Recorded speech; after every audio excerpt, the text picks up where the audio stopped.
Which of the following histopathological findings is most likely to be observed in this patient? A 65-year-old woman presents to the dermatologist with a 6-month history of itchy, red, and scaly rash on her vulva. She has tried over-the-counter creams without any improvement. On examination, the rash appears eczematous and is confined to the vulvar area. Biopsy is the lesion is taken. Okay, if they didn't say the word eczematous, I would have kind of freaked. I think this is going to be just a patted disease of the vulva. I think so. I would go patted cells, but let me look at everything else. The only thing else that I think of when I think of vulvar area is like maybe not lichen planus, something of the vulva, like HPV infection, Okay. psoriasiform. It's not psoriasis, so I would get rid of psoriasiform hyperplasia. Atypical T lymphocytes. That's like the mycosis fungoides.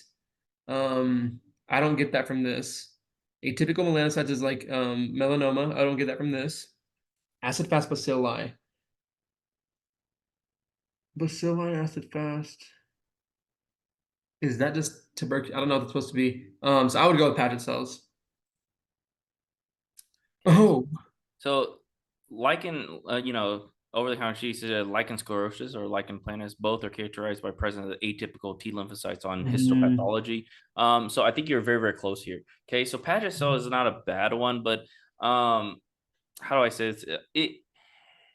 It can look like this, right? It's just I would, to think on a rash on a scaly rash on the vulva, you're thinking more of like lichen sclerosis. To be honest, on this patient, right, older, yeah. right, probably menopausal, right, in menopause, right, and so doesn't have a lot of estrogen. If you don't have a lot of estrogen, right, that area is going to be very, very dry, and if you keep it too dry and it's not treated, then it can turn to lichen sclerosis. If it's lichen sclerosis, then it's kind of like a body reaction, right? So atypical T lymphocytes, people always kind of confuse this as one diagnosis or another.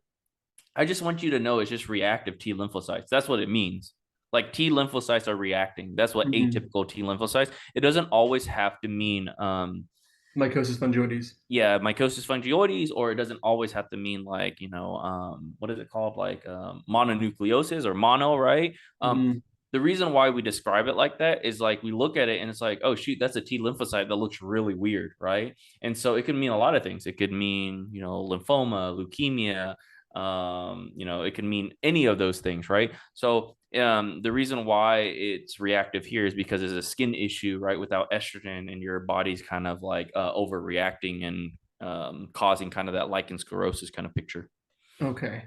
Okay, I honestly did think it was lichen sclerosis for a little bit, but I was like, I like the word eczematous for Paget's disease, which isn't wrong. It's just in yeah, this case, yeah. it's just not as common, right? Paget's disease, like I said, it's on the differential here, right? When you look at something like this, you have to also, I know this is a little bit step forward, but you have to ask yourself, why do you think they took a biopsy? What are you worried about?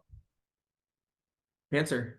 Yeah, cancer, right? Like squamous cell carcinoma of the vulva, right? Which can happen, right? Which is why, anyone with kind of this area and suspicious of a long-term chronic issue, you're like, oh crap, I don't want to miss cancer, right? But you have to think to yourself, what is the most likely diagnosis here?